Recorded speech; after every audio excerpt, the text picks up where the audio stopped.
Hey guys, it's Rudy here, and this is my video on unpacking a standard.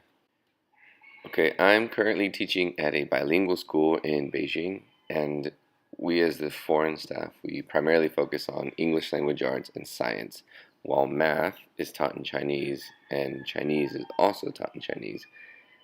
We teach at the English National Curriculum. The standard I have chosen for for this assignment is comes from Key Stage 1. In Key Stage 1, there are two grades, grades 1 and 2, and the standard I've chosen is from grade 2 specifically.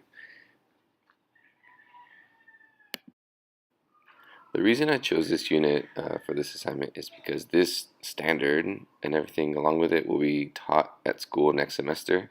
We're currently on break for Chinese New Year for about another 2 weeks, and when we get back, this will be part of the science that will be taught in grade 2 next year. And for my placement next module, I will be in grade 2, and I could potentially end up teaching part of this unit. The units actually takes place in the course of over 4 to 6 weeks, but for this assignment, I focus only on a few of the objectives that are covered during the unit. Otherwise, I'd have to cover a lot more content. Okay, so the standard that I've chosen is pupils should be taught to observe and describe how seeds and bulbs grow into mature plants. The big idea is from seed to plant. So basically, just learning the process that a seed goes through into becoming a plant.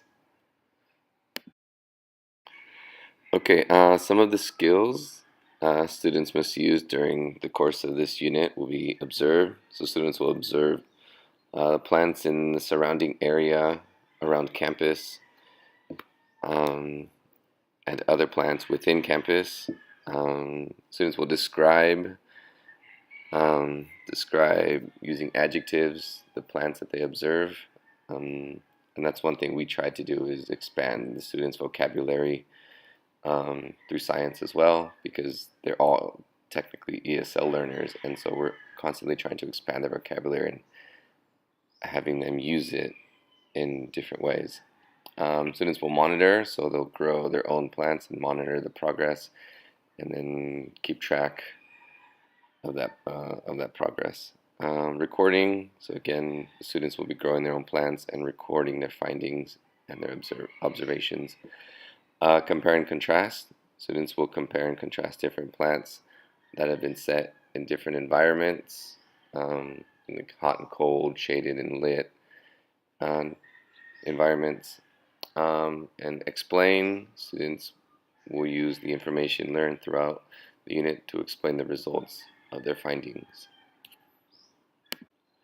Okay, for projects and activities, first one is a nature walk. We are lucky enough to have our school situated on the edge of a city park, which is really handy for this.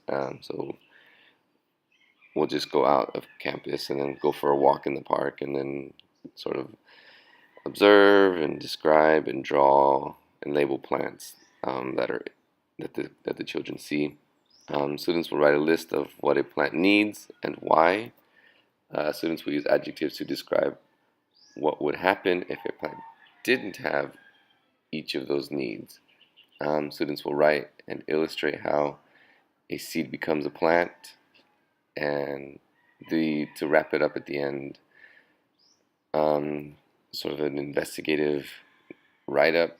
Students complete their observations that they've made from watching their plant grow, and then they record their findings and just write an overall summary.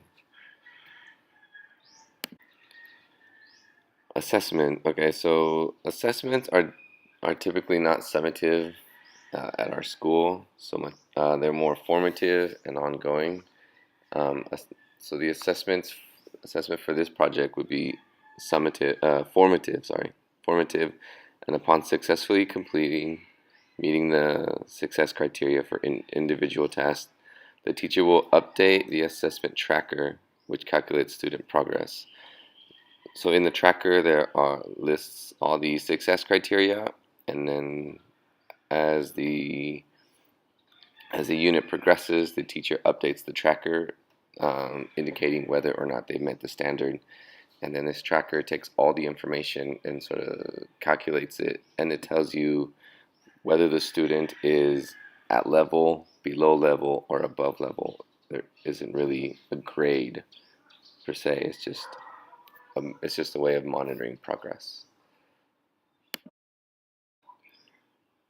And so in that tracker, it'll it'll list the standard, what the student has met the standard, and it will also have success criteria, whether they have met certain success criteria. And for this project, some of the success criteria would be: I can draw observations and draw a plant, I can write a description, I can identify the needs of a plant, I can record my ideas, I can write about how a seed changes into a plant, and I can make observations. So that's basically it. That's my short presentation on this standard, and